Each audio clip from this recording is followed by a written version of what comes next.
Hello and welcome to Between Two Psychs with myself, Mike Lane, and my colleague Adam McCartney.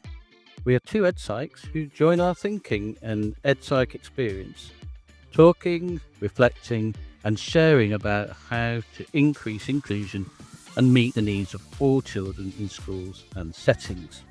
Today, we are talking about individual differences, including the vast array of personalities in our schools, as well as those with special educational needs and disabilities. Today's question for us to consider and talk about was sent in by Laura Graham. A big thank you to you, Laura. So the question for us to think about today, Adam, is in a society that values difference, how can school staff promote individual differences and inclusion? Yeah, and thank you, Laura, for sending that in.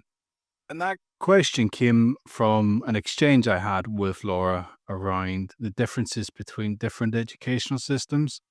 Laura spoke about her experience in Spain to me, and she felt that the British system focused heavily on compliance, whereas other systems seemed to promote individuality. And it really got me thinking, but what do we mean by that?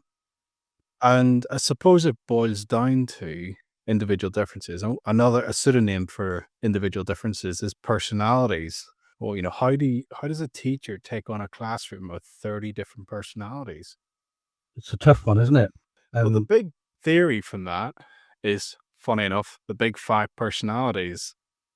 So that's openness, which is how curious you are, how likely you are to engage with new ideas; conscientiousness, how reliable or self-disciplined you are; extroversion, which is how sociable you are; agreeableness, which is how cooperative or compassionate or considerate of others you are; and neuroticism, how likely are you to experience negative feelings. And we all fall somewhere on those five spectrums, and this is how they gauge our personality, so to speak. Be interesting to see how you fare up on those scales, Mike. um, probably on the neurotic side. I was thinking more low on the agreeableness. Yeah, thank you.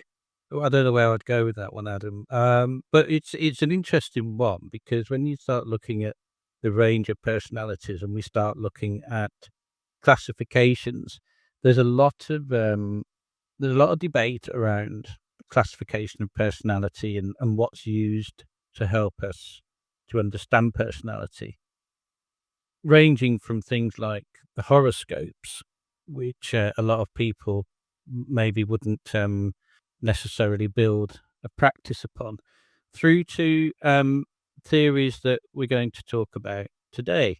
But the thing that I find that marries many of the practices of theories together, including what you've described, is the relationship that the teacher establishes with each and every one of those children, as well as with them as a group. Yeah. So I would be talking today, Adam, about the theories that help us to understand individuals, but also the theories that help us to understand group dynamics. Yeah.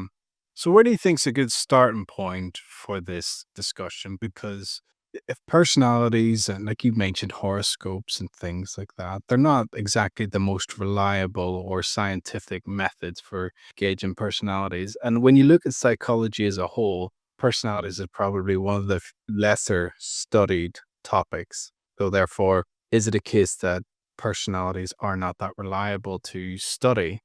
I remember when I was getting onto the doctor course, they even give us a personality questionnaire to see how we would fare on the course. I think it was scrutinized and thrown out the window within a day because nobody accepted the findings. And, I've done questionnaires on myself, and I don't think I've come up twice with the same outcome. And I remember speaking to you recently about stages. Where do children group at in their stages of development? Their personalities change over time. Mm. So is there another way of looking at how to celebrate individual differences, or coming back to what you just said, promoting that relatedness? You've spoken to me before about self-determination theory. I have. And I'll come on to that in a second, but your question there about personality and research, I would use a different word, and then you start opening up a lot of research, which is identity. Absolutely. Yes, there is a lot of research and around identity, and there's some sort of foundational theories and frameworks that have led to the more contemporary insights and theoretical applications. One of the ones that I would start with would be how to relate to people. So if we're going to start looking at identity, we want people to be comfortable with who they are, and to develop that sense of I might be different. I might not be as good as the person sitting next to me, but I am all right.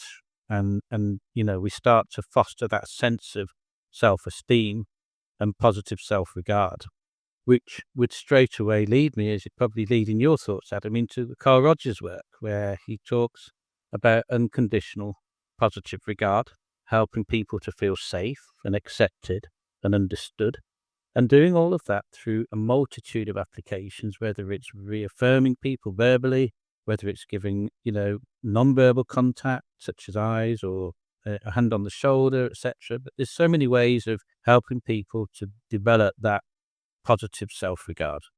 What do you think? Yeah. Carl Rogers' stuff is good. That unconditional positive regard is, even if you think about the early years, was it Dan Siegel said, a baby's first year of life should be nothing but joy, even though Mm, it's really hard on the parents.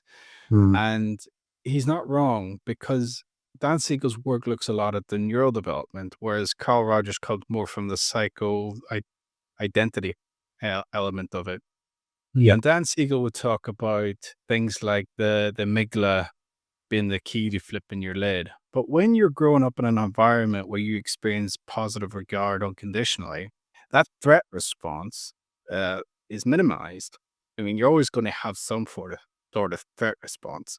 Yeah. But by being around people that accept you and celebrate your worth, then you start to feel more confident in being able to explore with those people.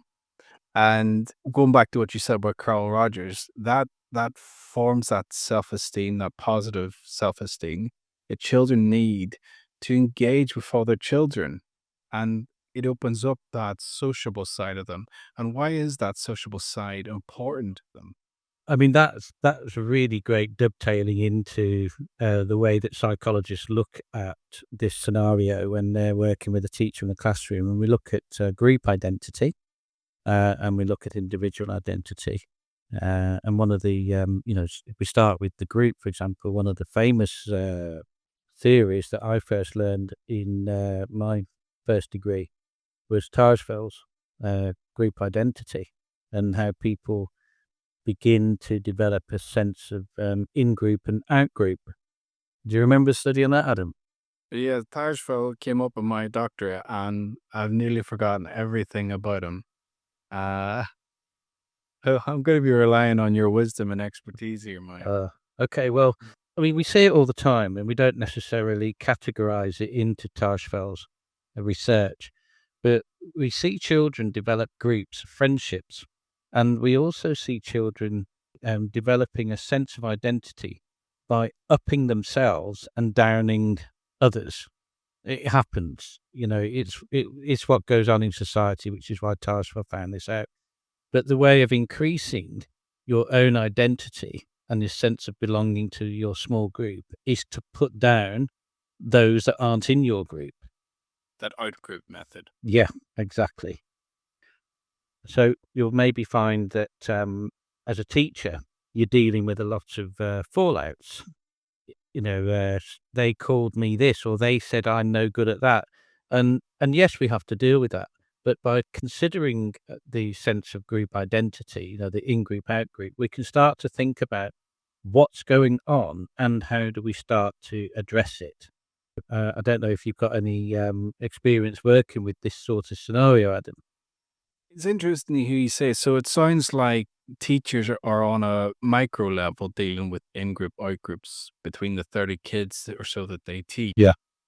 And I do have experience of trying to introduce children into the whole classroom setting. Those children who for one reason or another are just different and they struggle to make those friendships. I remember working quite recently with a girl who was high in conflictual experience and she didn't know how to overcome those barriers.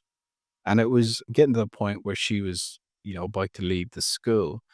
And it came down to having a restorative conversation with the other girls in her classroom. I was like, you need to think of why do you behave this way with this girl? Yeah. And what we were doing from a psychological point of view was trying to make explicit what was implicit. This girl is different from us. Now, it turns out she was neurodivergent and she struggled with the social aspects of life. But it was really hammering her in a way that was just unfair. And those girls came together and they were like, well, we can't talk to her. We don't know how to play with her. It's like, well, have you tried asking her if she likes to play or explain to her how you would like to play and coming up with a plan around that? Now, it wasn't perfect. No social experience is. But that girl started to make some friends then, and she Mm. managed to reintegrate into the classroom to a meaningful level. And we avoided an exclusion or a managed move, and the amount of fighting that went on reduced drastically. What about yourself? Have you got any experience? I'm looking at that. Yeah, because this scenario is quite common in schools where, children are moving up year group to year group, and certainly in primary schools, you inherit, a group of characters, who may be working together as a group, but may also have significant social challenges going on.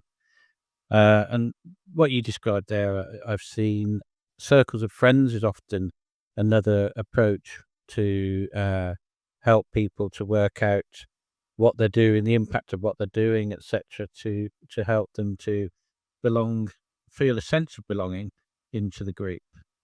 And then there's so many kind of group approaches that don't necessarily have a name, that are built on good practices from teachers with great experiences who are able to kind of sit the whole class down as a group and have a very open conversation using all manner of strategies, like passing a candle round. The only person that can talk is the person holding the candle, those sorts of approaches. So there's so many Yeah, good good point. practices. Yeah. Yeah. Um, so we spoke a bit about managing conflict. I want to Yeah. move on a little bit on to how to celebrate difference. Yeah. Going back to the person that put in the question, Laura, she talked about within the British system, we really promote compliance from her perspective. Yeah. And I would like to see is there an element of how do you celebrate difference? How do you celebrate different learning styles? Yeah.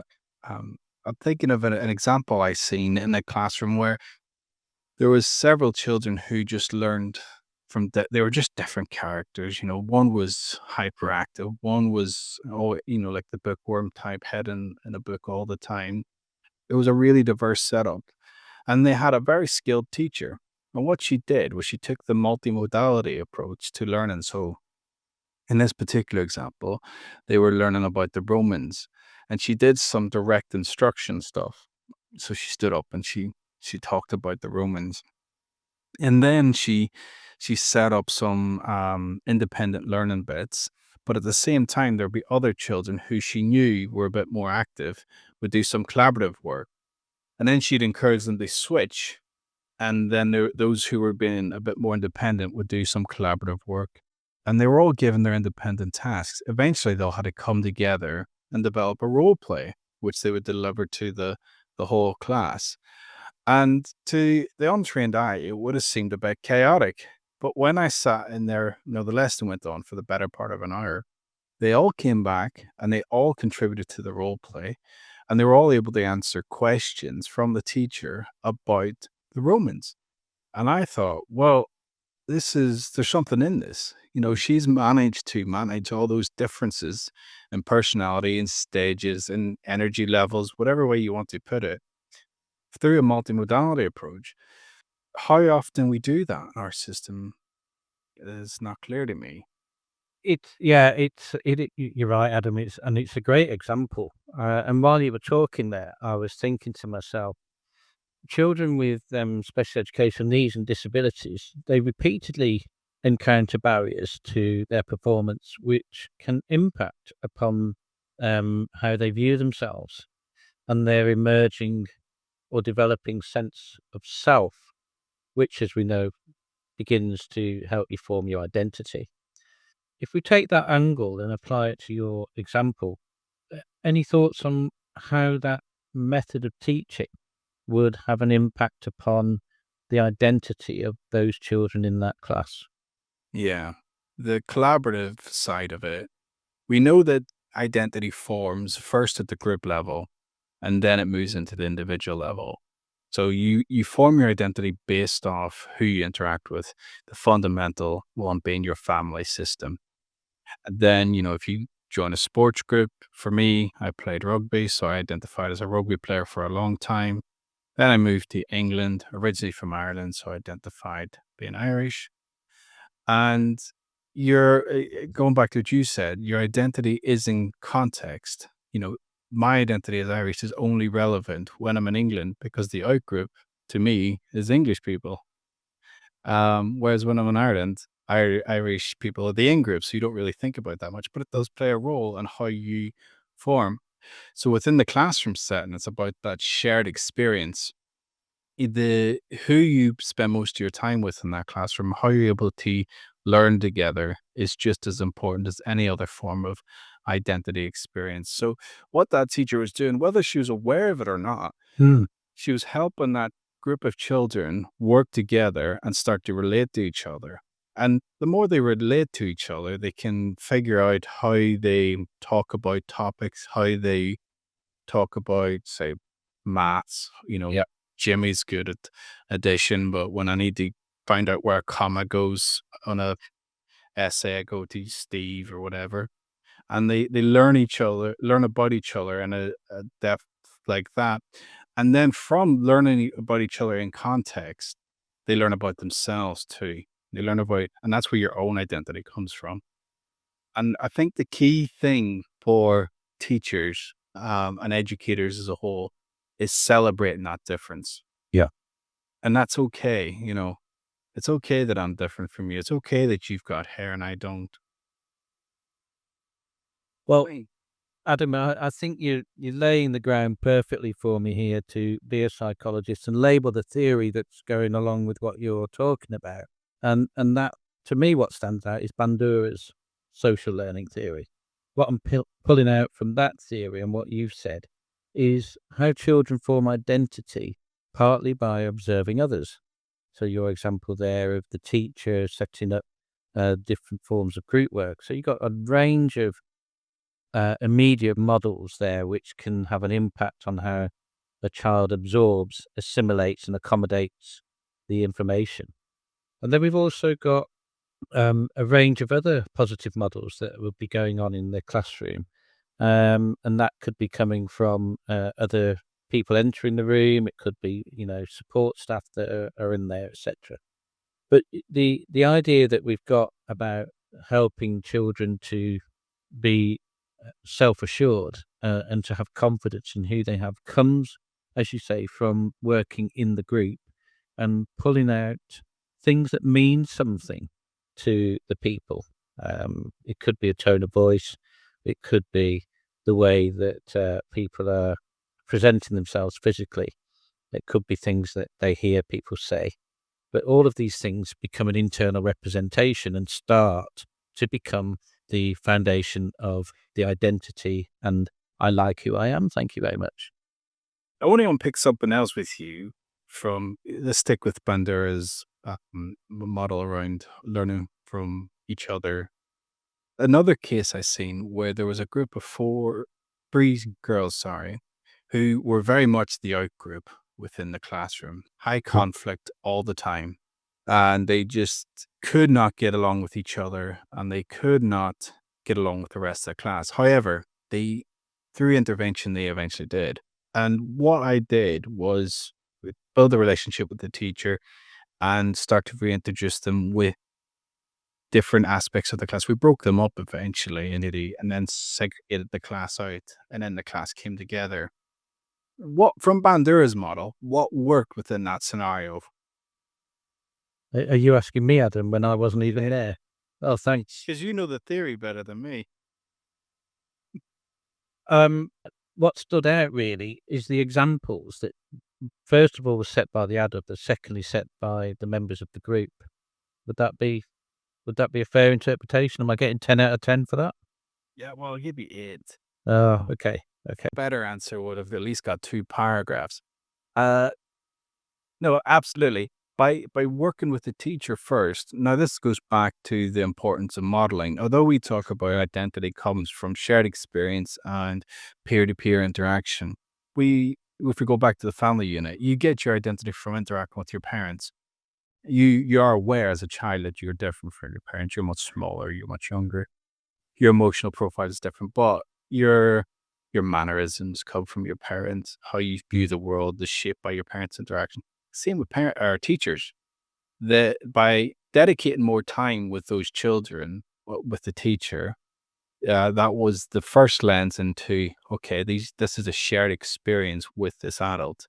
And then by breaking up that high conflictual group and integrating them across the classroom, the shared experience with the other children means that they can compare themselves in with those kids.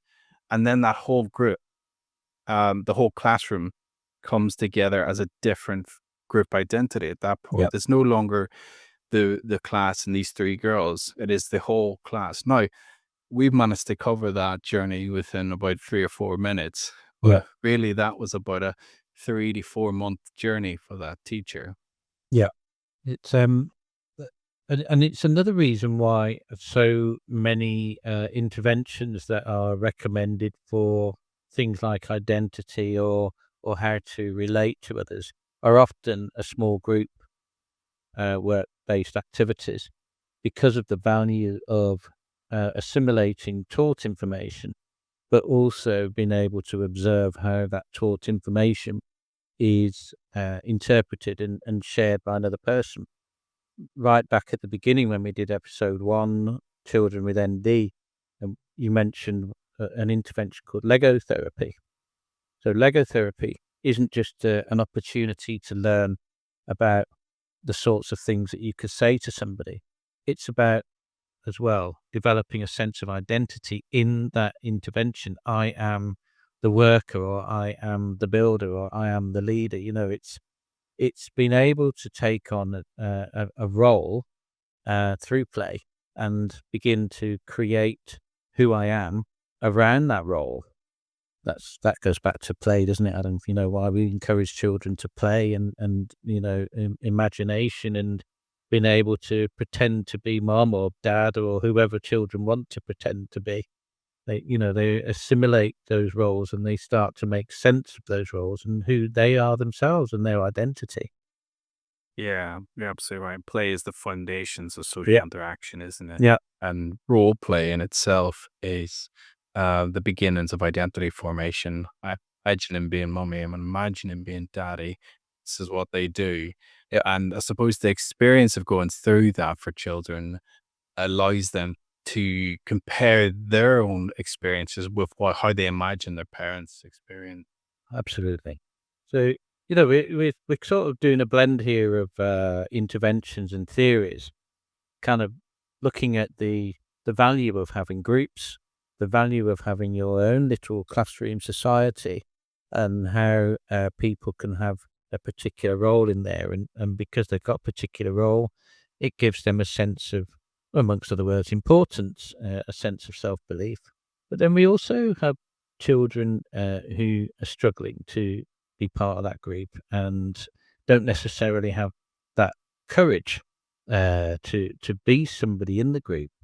And it reminds me of another approach that we sometimes see in classroom, and this was a theoretical underpinning to it, was Bruner's work around narrative identity theory.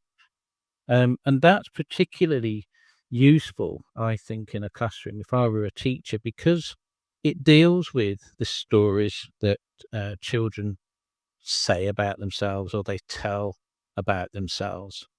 And we can often sort of overlook the value of a story that comes from a child because it's a story, you know. But there's a sense of identity emerging in the story, and what teachers can do, and I've seen this done so well on so many occasions, is capturing the content of that story and being able to give feedback and reassure through the feedback, that the character or the sort of trait of identity that's emerging is positive. The teacher can start to manage the expectations around that emerging identity. And they can also manage the relationship that's presenting itself between the child and themselves. And inclusion then starts to emerge because you're giving constructive narrative feedback about their abilities and their worth. And the longer term picture here is that we're trying to give them that courage to be able to step forward and join in with a group, even a small group. But it just comes initially from that warmth and that relationship, and which we've talked in the past, being hand in hand with the relational approach. Mike, that almost sounds like we should be handing out awards. You know, those blue ribbon awards that parents Yeah, complain about on sports day. yeah, But it yeah, sounds like from that theory, it's actually good to do that because it motivates kids to participate more. yeah, yeah, absolutely. For those that don't like participation awards, sorry, they've got to stick around for the sake of children's identities. Yeah. I But want to go on, sorry. sorry, I was just going to kind of finish off on the narrative because we often in the classroom will hear children say, "Well, I'm the one who can't read," or I'm the one who can't, I'm the naughty one, or I'm the one who can't go out."